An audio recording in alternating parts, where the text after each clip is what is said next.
Welcome students. So dear students, आज के इस सेशन में मैं आपके साथ डिस्कस करूंगा क्लास 12th का जो चैप्टर है principle of heredity and variation. तो उसमें जितने भी अभी तक 2015 से लेकर 2023 तक जितने भी आपके क्वेश्चंस नीट के एग्जाम में पूछे गए हैं, तो इन सभी क्वेश्चन को आपके साथ डिस्कस करेंगे। और आप कोशिश करें कि सपोज अगर आप लोगों ने principle of heredity and variations को अगर अच्छे तरीके से पढ़ के रखा है तो इन क्वेश्चन को आपको ज़रूर सॉल्व करना है, क्योंकि इसी टाइप्स के क्वेश्चंस आपके आने वाले एग्जाम्स में पूछे जा सकते हैं। अब मैं ये नहीं बता रहा कि आपको सेम इसी टाइप्स के क्वेश्चन पूछे जाएंगे, बट आप जब इन क्वेश्चंस को प्रैक्टिस करेंगे तो इससे थोड़ा सा क्लियर कट हो जाएगा कि आपके एग्जाम में किस टाइप्स के क्वेश्चन पूछे जाते हैं। तो आप पहले कंप्लीट अपना जो चैप्टर है उसको कंप्लीट पढ़ लें, उसके बाद ही इन क्वेश्चन को सॉल्व करने की कोशिश करें। साथ साथ में और सारे अगर आपके पास कोई MCQ की बुक है तो उसको भी आप कंसल्ट करके उन क्वेश्चन को सॉल्व कर सकते हैं।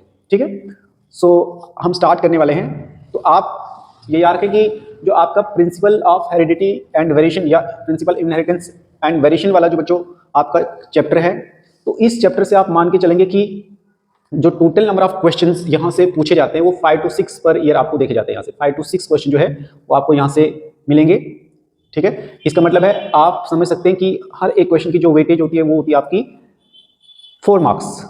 तो 4 मार्क्स में से अगर टोटल वेटेज अगर हम इस चैप्टर की बात करें तो 20 से लेकर 24 मार्क्स का वेटेज है इस चैप्टर का। तो without wastage of time start करेंगे। सो बच्चों, क्वेश्चन नंबर 1 क्या है? ये आपका नीट 2015 में जो है बच्चों क्वेश्चन पूछा गया है। तो क्वेश्चन बहुत सिंपल है। ठीक है, तो क्वेश्चन नंबर 1 है, in his classical experiment on pea plant Mendel did not use. तो देखो बच्चों, जब मेंडल्स ने पाइसम सेटाइवम यानी कि पी प्लांट पे अपना एक्सपेरिमेंट किया था तो उसने पी प्लांट को चूज किया था, और पी प्लांट में से उसने पी के जो प्लांट्स हैं उसके 7 कैरेक्टर को चूज किया था अपने एक्सपेरिमेंट के लिए। अब इसमें जैसे आपके पास 4 ऑप्शन दिए कि यहाँ पे ये बताया गया कि कौन सा कैरेक्टर मेंडल ने चूज नहीं किया था। तो अगर आपके एनसीईआरटी में बच्चों ये वाला टेबल दिया हुआ है तो आप देखोगे कि तो यहाँ पे मेंडल ने 7 कैरेक्टर्स को स्टडी किया था, जिसमें स्टेम हाइट है, फ्लावर कलर है, ठीक है, फ्लावर की पोजीशन है, पॉड शेप है, पॉड कलर है, सीड शेप, सीड कलर। तो ये 7 कैरेक्टर स्टडी किए थे मेंडल ने, और हर एक कैरेक्टर के 1 पेयर ऑफ कंट्रास्टिंग ट्रेट है, जिसमें आप देखेंगे कि जैसे स्टेम हाइट का टॉल एंड ड्वार्फ, इसी तरीके से हर एक कैरेक्टर के 1 पेयर ऑफ कंट्रास्टिंग ट्रेट होते हैं। तो अब क्वेश्चन में ये पूछा गया था कि इनमें से जो कौन सा ऐसा कैरेक्टर है जो मेंडल ने स्टडी नहीं किया था। तो देखो, अगर आप देखेंगे तो इसमें सीड शेप की भी मेंडल ने स्टडी की थी, फ्लावर पोजीशन के बारे में भी स्टडी की थी, सीड कलर के बारे में बात की थी, बट पॉड लेंथ अगर देखोगे तो पॉड लेंथ इसमें जो 7 कैरेक्टर्स में है वो आपको नहीं दिखेगा, इसलिए जो इसका आंसर जाएगा that is the D part. तो मेंडल ने अपने एक्सपेरिमेंट में जब पाइसम सेटिवम को चूज किया था तो उसमें से 7 कैरेक्टर में से ये 3 कैरेक्टर तो लिए थे और हैं 4, but this 1 character is not chosen by the Mendel in his experiment. So option number 4 is the right answer. Okay, question number 2 पे आते हैं। यह है बच्चों आपका नीट 2016 का क्वेश्चन। ठीक है, तो ये भी बहुत इजी क्वेश्चन है। क्वेश्चन क्या है? A true tall breeding garden pea plant is crossed with a dwarf true breeding garden pea plant. तो आपने क्या करना है, एक टाइप का ये बच्चों मोनोहाइब्रिड प्लांट, आपने टॉल ब्रीडिंग प्लांट यानी कि प्योर टॉल जिसका जीनोटाइप कैपिटल टी हो, उसका क्रॉस प्योर ड्वार्फ प्लांट के साथ कराना है जिसका जीनोटाइप स्मॉल टी होगा। और ये तो क्लियर कट है कि अगर आप जब प्योर लाइन लेते हो, पेरेंट एक प्योर डोमिनेंट फॉर्म और प्योर रिसेसिव वाला फॉर्म है, तो वो आपका मोनोहाइब्रिड क्रॉस ही बन जाएगा। और रिजल्टिंग में आपके पास पता है कि जब F1 जनरेशन में आपके पास एक कैपिटल टी स्मॉल टी आएगा, यानी कि इम्प्योर टॉल प्लांट आएंगे हेटेरोजाइगस वाले, when the F1 plant were self. लेकिन अब उनकी जब आप सेल्फिंग करते हो, यानी कि F1 में जो आपके पास प्लांट आए, तो जब उनको आप सेल्फ करते हो तो आपके पास F1 F2 आता है, ठीक है ना। तो F1 were self, the resulting genotype were in the ratio of.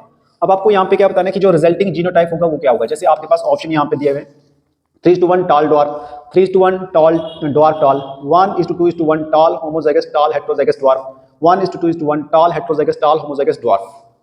तो अगर आपने मोनोहाइब्रिड क्रॉस पढ़ के रखा है तो उसमें अगर आपको पता होगा कि जीनोटाइपिक रेशियो क्या है, तो आपको पता है कि जीनोटाइपिक रेशियो जो आपका इनके सब मोनोहाइब्रिड क्रॉस में आता है दैट इज 1:2:1 आता है। अगर आप इस क्रॉस को देखेंगे तो देख लीजिए ये मोनोहाइब्रिड क्रॉस है। तो आपने प्योर टॉल प्लांट को लिया था और उसका क्रॉस करवाया आपने प्योर रिसेसिव के साथ, ठीक है, कैपिटल टी का। स्मॉल टी के साथ, यही क्वेश्चन पूछा गया था, मोनोहाइब्रिड क्रॉस तो है ये, ओके। और यहाँ पे इस प्लांट का जो कैपिटल टी है, तो इसके ये गैमेट बनेंगे, वन टाइप ऑफ गैमेट्स बनेंगे क्योंकि प्योर होमोजाइगस है। यहाँ पे भी वन टाइप ऑफ गैमेट बनेगा, दैट इज स्मॉल टी। तो जब आप इन दोनों को क्रॉस कराओगे तो F1 में आपके पास कैपिटल टी स्मॉल टी। अब इनकी आपको सेल्फिंग करवानी है, ठीक है। तो सेल्फिंग कराने के बाद आपको पता है कि जब ये हेट्रोजाइगस है, ये क्या है, हेट्रोजाइगस है।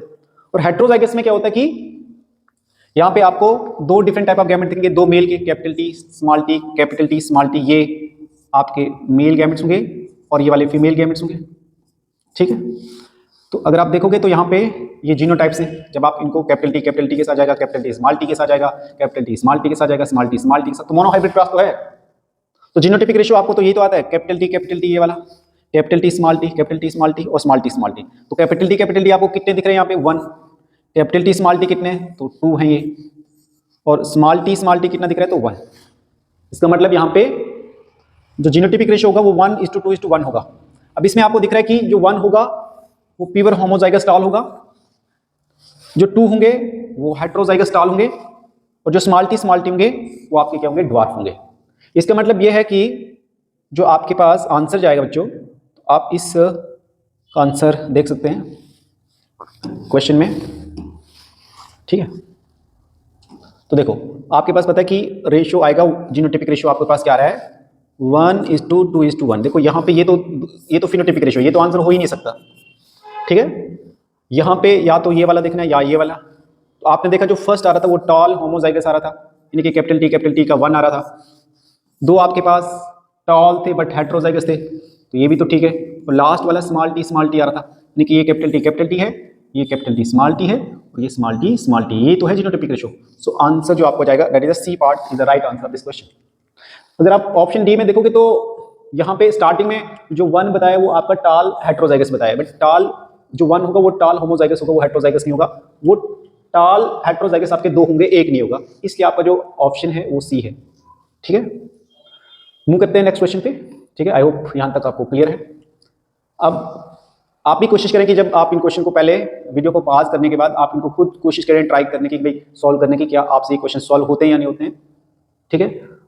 आप जरूर इनको प्रैक्टिस करें वीडियो को पॉज करके, ताकि इससे आपको क्लियर हो सके कि भाई क्या हम इस लायक बन चुके हैं, हम इस क्वेश्चन को सॉल्व कर सकें या ना कर सकें, ठीक है।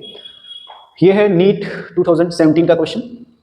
The genotype of a husband and a wife are, बच्चों जो यहाँ पे जीनोटाइप है हस्बैंड और वाइफ का, तो मैं एक्चुअली में इस जीनोटाइप को यहाँ पे मेंशन कर रहा हूँ। ये है हस्बैंड का जीनोटाइप, जिसको मैं यहाँ पे मेंशन कर रहा हूँ। यहाँ पे एक्चुअल में कैपिटल ए कैपिटल बी दिया हुआ है, ये हस्बैंड का जीनोटाइप है। यहाँ पे एक्चुअली में ये नीचे मेंशन किया है, ये कैपिटल ए कैपिटल बी है। और जो जीनोटाइपिक रेशियो जीनोटाइप से वाइफ का वो है IAI, यानी कि वाइफ का है IAI। तो ये हस्बैंड का जीनोटाइप है और ये वाइफ का जीनोटाइप है। अब क्वेश्चन में क्या पूछा है, among the blood types of their children how many different genotypes and phenotypes are possible. आपको ये बताना है कि अगर इन दोनों को क्रॉस करोगे तो आपको रिजल्टिंग में जो इनके क्या ऑफस्प्रिंग दिखेंगे, तो उनमें आपको कितने डिफरेंट टाइप के जीनोटाइप दिखेंगे और कितने डिफरेंट टाइप्स के आपको फिनोटाइप दिखेंगे, ठीक है। तो आप क्रॉस करके चेक कर लो। तो सबसे पहले आपने क्या करना है, क्योंकि आपको पता है कि जो आपका जीनोटाइप है हस्बैंड का वो क्या है IAIB, और आपको पता है जब भी ये वाला जीनोटाइप AB होता है उस पर्सन का जो ब्लड ग्रुप होगा AB होगा। इसका मतलब है हस्बैंड का जो जीनोटाइप है IAIB, क्योंकि ये दोनों के दोनों डोमिनेंट एलील है, तो दोनों अपने आप को एक्सप्रेस करेंगे, तो जो फिनोटाइप आएगा वो AB होगा, इनके ब्लड ग्रुप उस पर्सन का AB होगा। तो हस्बैंड का जो ब्लड ग्रुप है वो AB है, क्योंकि दोनों के दोनों डोमिनेंट एलील है, तो दोनों ही अपने आप को एक्सप्रेस करते हैं, जिसको हम कोडोमिनेंस बताते हैं। अब जो वाइफ का है, इसका जब क्रॉस कराओगे तो वाइफ का कैपिटल IA और स्मॉल I है। अब इसमें कैपिटल A डोमिनेंट वाला है, I रिसेसिव वाला है, डोमिनेंट वाला अपने आप को एक्सप्रेस करेगा, तो जो ब्लड ग्रुप आएगा वाइफ का जो यहाँ पे ब्लड ग्रुप होगा वो क्या होगा, A होगा, ठीक है।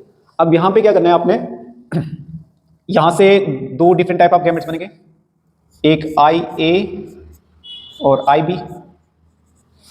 यहाँ से भी आपको दो डिफरेंट टाइप ऑफ गैमेट मिलेंगे, एक IA और I। जब आप इनको क्रॉस करोगे तो ये आ गया मेल के गैमेट्स, ये आ गए फीमेल के गैमेट्स। यहाँ पे आ जाएगा आई ए और यहाँ से भी आया आई ए, ठीक है। अब इसका आप इसके साथ क्रॉस करा लो, आई ए आई। अब ये वाले गैमेट ये मेल का है तो पहले फर्स्ट मेल का इन दो फीमेल के साथ, अब मेल का सेकंड है इन दो के साथ, तो यहाँ से अगर ये वाला आएगा तो यहाँ से आई ए आई बी, और अब इस वाले का इसके साथ क्रॉस करके देखो आई बी आई, तो ये जीनोटाइप्स आ गए आपके। तो अब देखेंगे कि हमें पूछा कि जब अगर हस्बैंड का ये वाला जीनोटाइप होगा और वाइफ का ये जीनोटाइप होगा तो उनकी जो ये ऑफस्प्रिंग्स आ रहे हैं तो इनमें डिफरेंट टाइप ऑफ जीनोटाइप्स आपको बताने हैं। तो यहाँ पे देखोगे तो पहला जीनोटाइप ये वाला आ रहा है, कैपिटल ए वाला, दूसरा कैपिटल ए और एक रिसेसिव वाला, capital A capital B I. तो अगर आप देखोगे तो चारों जो जीनोटाइप हैं वो बिल्कुल एक दूसरे से डिफरेंट है। तो आप बता सकते हो कि यहाँ पे जो टोटल टाइप ऑफ जीनोटाइप्स आ गए वो 4 आ गए, 4 जीनोटाइप्स आ गए। कितना आ गए? 4 टाइप्स ऑफ जीनोटाइप्स। तो अगर आप ऑप्शन में देखोगे तो जहां पे आपको 4 जीनोटाइप दिख रहे हैं तो उसको करेक्ट कर लें, 3 तो आंसर आएगा नहीं, ठीक है। तो या तो ये ऑप्शन हो सकता है या ये हो सकता है। अब इसके बाद आपको क्या करना है कि अब फिनोटाइप्स देखो, क्या देखने? फिनोटाइप्स। तो बच्चों आपको पता है कि जहां पे दोनों ही डोमिनेंट एलील हो, कैपिटल ए, तो उस पर्सन का जो ब्लड ग्रुप होगा वो ए होगा, इसका मतलब है ये फिनोटाइप है। तो जहां पे इस बच्चे का जो फिनोटाइप होगा वो ए होगा, यानी कि ब्लड ग्रुप ए होगा, क्योंकि दोनों के दोनों डोमिनेंट एलील हैं तो ब्लड ग्रुप ए होगा। इधर ए और आई एक रेसेसिव है तो यहाँ पे भी जो ब्लड ग्रुप होगा वो ए होगा। इसका मतलब है जो पहले 2 बच्चे हैं तो इनका ब्लड ग्रुप ए ही होगा। यहाँ पे अगर देखेंगे तो एक ए है और एक बी है, तो आपको पता है कि अभी हमने देखा था कि जब भी ए बी यानी कि दोनों के दोनों डोमिनेंट एलील साथ में हो तो वहाँ पे जो ब्लड ग्रुप होगा वो ए बी होगा। यहाँ पे ब्लड ग्रुप क्या होगा? ए बी होगा। और लास्ट केस में देखोगे तो एक कैपिटल बी डोमिनेंट एलील है और एक रिसेसिव है, तो यहाँ पे भी डोमिनेंट वाला अपने आप को एक्सप्रेस करेगा, तो यहाँ पे जो ब्लड ग्रुप हो जाएगा वो क्या हो जाएगा? बी हो जाएगा। इसका मतलब है ये हैं आपके फिनोटाइप। तो फिनोटाइप कितने आ गए टोटल आपके? एक तो ये वाला आ गया 1, क्योंकि इन दोनों को तो सेम फिनोटाइप होगा। जीनोटाइप बेशक इनका अलग है बट फिनोटाइप क्या होगा? सेम होगा। तो एक ब्लड ग्रुप ए यानी कि 1 फिनोटाइप, एक ए बी और एक बी, तो टोटल नंबर ऑफ फिनोटाइप कितने आ गए? 3 फिनोटाइप्स, ठीक है। यानी कि यहाँ पे जब आप क्रॉस कराओगे किसका? मेल का यानी कि हस्बैंड का वाई के साथ, मेल का जीनोटाइप ये है, फीमेल का ये है। जब रिजल्टिंग में इनके ऑफस्प्रिंग देखोगे तो उनमें जो ऑफस्प्रिंग आएंगे वहां पे आपको 4 जीनोटाइप्स दिखेंगे और 3 फिनोटाइप्स। सो 4 जीनोटाइप्स और 3 फिनोटाइप्स, ठीक है। So option number C is the right answer. I hope ये क्वेश्चन आपको क्लियर हुआ होगा, ठीक है। तो मूव करते हैं नेक्स्ट क्वेश्चन पे। ये बच्चों नीट 2017 का ही क्वेश्चन है ये भी, और इस क्वेश्चन में क्या पूछा गया है? Which one from the given below is the period for Mendel hybridization experiment. तो ये बच्चों सिंपल क्वेश्चन है, तो मैं आपको यहाँ पे ये सजेस्ट करना चाहूँगा कि जो भी आपकी एनसीईआरटी पे चाहे क्लास 11th या 12th की बुक हो, जितने भी आपके चैप्टर्स हैं उसमें भी जितने साइंटिस्ट के जो डिस्कवरी के डेट्स जो नाम मेंशन किए, उनके साइंटिस्टों के नाम मेंशन किए, उनको जरूर अलग से एक सेपरेट नोटबुक पे नोट कर लीजिए, ताकि जब फाइनल में आप एग्जाम देने जाओ तो वो थोड़ा सा उसको आप रिवाइज करके जाएं, क्योंकि हर एक यहाँ से कोई ना कोई क्वेश्चंस आपको या तो डिस्कवरी के बेस पे या डेट, आपको डिस्कवरी जो डेट की होती है उसके बारे में पूछा जा सकता है, इसलिए आप इनको जरूर तैयार करके जाएं जो आपके एनसीईआरटी पे, ठीक है। तो देखो मेंडल्स ने जो अपना एक्सपेरिमेंट किया था पाइसम सेटिवम पे, तो वो जो किया था उन्होंने कौन से ईयर से कौन से ईयर, 7 ईयर उन्होंने ये एक्सपेरिमेंट किया था, और ये एक्सपेरिमेंट किया था इन्होंने कौन से ईयर से को है? दैट इज फ्रॉम 1856 से लेकर 1863, ठीक है। सो इसका आंसर जाएगा डी पार्ट, ठीक है। So this one is the right answer of this question. Question number 5, NEET 2018 का क्वेश्चन है ये भी इंपॉर्टेंट क्वेश्चन है, और यहाँ पे भी ये क्वेश्चन बहुत ज़्यादा इजी है, ठीक है। अब देखेंगे कि which of the following characteristics represent inheritance of blood group in humans. तो बच्चों अगर आपने जब ब्लड ग्रुप्स के बारे में पढ़ा होगा तो जो blood group in case of human beings में होता है ये आपका डोमिनेंस भी शो करता है, ये को डोमिनेंस भी शो करता है, और मल्टीपल एलिज्म भी शो करता है, ठीक है। डोमिनेंस कहने का मतलब क्या? अभी मैंने आप लोगों को जो पीछे वाला क्वेश्चन कराया तो ये उसी बेस पे था। अगर आप देखोगे तो जल्दी से थोड़ा सा इसको देख लेते हैं। देखो पहले हम समझेंगे कि जैसे आपको पता है कि जो ब्लड ग्रुप होते हैं इनके साथ ह्यूमन में ये आपके 4 डिफरेंट टाइप्स के होते हैं। ब्लड ग्रुप ए भी हो सकता है, बी भी हो सकता है, ए भी हो सकता है, ओ भी हो सकता है, ठीक है। This are the ABO blood group system में आप ये ह्यूमन के केस में 4 different type of blood groups को डील करते हैं, अब इसमें इन केस ऑफ ह्यूमन के केस में इसके लिए एक पर्सन के अंदर तो सिर्फ 2 ही एलील पॉसिबल है। जो सपोज मान के चलो कोई एक पर्सन है, तो एक पर्सन में सिर्फ एक ये 2 टाइप ऑफ एलील हो सकते हैं, यानी कि मान के चलो या तो कैपिटल ए होगा या तो रिसेसिव ओ वाला होगा, या कोई दूसरा पर्सन हो सकता है इसमें दोनों के दोनों डोमिनेंट हो। लेकिन पूरी पॉपुलेशन में अगर ह्यूमन है तो ह्यूमन की पूरी पॉपुलेशन में इसके लिए 3 एलील रेस्पॉन्सिबल है, ठीक है ना। जैसे कैपिटल ए वाला, कैपिटल बी वाला और ओ, यानी कि ये रिसेसिव वाला, ये तो 3, यानी कि ब्लड ग्रुप एक क्या कैरेक्टर है, इस कैरेक्टर को एक्सप्रेस करने के लिए 3 एलील प्रेजेंट होते हैं ह्यूमन की पॉपुलेशन में। लेकिन एक पर्सन के लिए 2 एलील होंगे, ठीक है। अगर टोटल कॉम्बिनेशन देखोगे जीनोटाइप की तो वो आपकी 6 बन जाती है। किसी पर्सन में ये वाला जीनोटाइप होगा, किसी में ये वाला, जैसे आप दिख रहे हैं यहाँ पे। तो इस कैरेक्टर, यानी कि ब्लड ग्रुप एक कैरेक्टर है, इस कैरेक्टर को एक्सप्रेस करने के लिए ह्यूमन के केस में 3 एलील रेस्पॉन्सिबल है। इसको बताएंगे मल्टीपल एलिज्म, क्योंकि जब 2 से ज्यादा एलील किसी कैरेक्टर को एक्सप्रेस करते हैं तो उसको एलील बताते हैं। तो यहाँ पे कौन कौन से एलील हैं, जैसे मान के चलो अगर मैं एलील की बात करूं तो एक IA भी हो सकता है, IB भी हो सकता है और IO भी हो सकता है। ये 3 एलील्स रेस्पॉन्सिबल होते हैं ब्लड के ग्रुप को एक्सप्रेस करने के लिए इनके साथ ह्यूमन के केस में, ठीक है। तो ये एग्जांपल किसकी आ जाएगी, आगे मल्टीपल एलिज्म की। ये मल्टीपल एलिज्म शो करता है ब्लड ग्रुप, ठीक है, मल्टीपल एलिज्म। इसके अलावा अगर आप देखोगे तो जिस पर्सन में मान के चलो एक डोमिनेंट वाला है, एक रिसेसिव वाला है, तो डोमिनेंट वाला अपने आप को एक्सप्रेस करेगा, यानी कि कैपिटल ए अपने आप को एक्सप्रेस करेगा, तो ब्लड ग्रुप क्या होगा, ए होगा। ब्लड ग्रुप क्या होगा, ए होगा। इसका मतलब है ये एग्जांपल किसका आ गया, ये आ गया डोमिनेंस का, यानी कि अगर एक डोमिनेंट है एक रिसेसिव है तो डोमिनेंट अपने आप को एक्सप्रेस करेगा, तो ब्लड ग्रुप क्या होगा, ए होगा। इसी तरीके से अगर किसी पर्सन का ब्लड अगर जीनोटाइप कैपिटल ए, यानी कि दोनों के दोनों डोमिनेंट ले लूं, तो डोमिनेंट ही अपने आप को एक्सप्रेस करेगा, ब्लड ग्रुप क्या होगा, ए होगा। इधर भी यही वाला केस आ गया, यहाँ पे भी ये डोमिनेंस वाला केस है, एक डोमिनेंट है एक रिसेसिव है, तो डोमिनेंट अपने आप को एक्सप्रेस करेगा, तो ब्लड ग्रुप क्या होगा, बी होगा। अब इसी तरीके से अगर आप देखोगे तो यहाँ पे भी ये तो दोनों के दोनों डोमिनेंट है, तो ये दोनों के दोनों डोमिनेंट है, तो भाई बी वाला अपने आप को ही एक्सप्रेस करेगा। लेकिन अगर आप इस वाले केस में देखोगे तो ये जो अगर आप एक एग्जांपल अगर देखें, हमने मल्टीपल एलिज्म भी शो करता है, और इस केस में हमने बताया कि अगर मान के चलो एक जीनोटाइप डोमिनेंट वाला है एक रिसेसिव वाला है, या ये वाली कंडीशन भी देख सकते हो IB IO, ठीक है। तो इस केस में आप देखोगे तो ये किसको शो कर रहा है, ये डोमिनेंस को शो कर रहा है, क्योंकि डोमिनेंट वाला अपने आप को एक्सप्रेस कर रहा है, तो ये किसको शो कर रहा है, डोमिनेंस को, ठीक है। तो ये ब्लड ग्रुप आपका मल्टीपल एलिज्म भी शो कर रहा है, डोमिनेंस भी शो कर रहा है। और अगर ये वाला देखोगे आप तो इसमें दोनों के दोनों डोमिनेंट एलील हैं, कैपिटल A भी और कैपिटल B भी है, क्योंकि आपको पता है कि यहाँ पे A और B जो होते हैं वो डोमिनेंट होते हैं, ये क्या है, ये डोमिनेंट एलील। और अगर आप O की बात करते हो तो यानी कि वो आपका रिसेसिव है। तो अगर जब दोनों के दोनों डोमिनेंट एलील प्रेजेंट होंगे, एक साथ होंगे, तो उस समय ये दोनों के दोनों अपने आप को एक्सप्रेस करेंगे, तो उसके लिए हम क्या कहते हैं, ब्लड ग्रुप क्या होगा, पर्सन का AB होगा। इसका मतलब है अगर सपोज किसी पर्सन का जीनोटाइप कैपिटल A B है, उसका जो जीनोटाइप होगा यानी उसका जो फिनोटाइप ब्लड ग्रुप होगा वो क्या होगा, AB। इसका मतलब है दोनों के दोनों एलील अपने आप को एक्सप्रेस करें, A भी कर रहा है B भी कर रहा है। तो इस प्रोसेस के लिए, इस फेनोमेना के लिए हम क्या टर्म यूज करते हैं, that is called as the codominance. यानी कि जब दोनों डोमिनेंट एलील साथ में हो, दोनों ही एक्सप्रेस कर रहे हो, A भी एक्सप्रेस कर रहा हो, B भी एक्सप्रेस कर रहा हो, तो उस समय जो पर्सन का ब्लड ग्रुप होगा वो क्या होगा, AB होगा। क्या होगा, AB। इसका मतलब है यहाँ पे आप देख रहे हैं ये कौन सा है, ये कोडोमिनेंस है। क्या है, कोडोमिनेंस है। तो अगर आप देखोगे, अब आते हैं ऑप्शन पे, तो यहाँ पे आपने देखा कि ह्यूमन का जो ब्लड ग्रुप एक एग्जांपल है, ये मल्टीपल एलिज्म का भी एग्जांपल है, is example of dominance and also example of a codominance, ठीक है। अब मूव करते हैं नेक्स्ट पे, देखते हैं अब ऑप्शन क्या है। तो आपने देखा कि यहाँ पे which of the following characteristics represent the inheritance of blood group in human. तो ये डोमिनेंस भी शो करता है, ये कोडोमिनेंस भी शो करता है, और ये मल्टीपल एलिज्म भी शो करता है। इनकम्प्लीट डोमिनेंस शो नहीं करता, पॉलीजेनिक इनहेरिटेंस शो नहीं करता। इसका मतलब है फर्स्ट सेकंड थर्ड, जहां पे आपको कहीं फर्स्ट सेकंड थर्ड दिख रहा है, सो फर्स्ट सेकंड थर्ड। सो ऑप्शन नंबर जो बी है is the right answer of this question.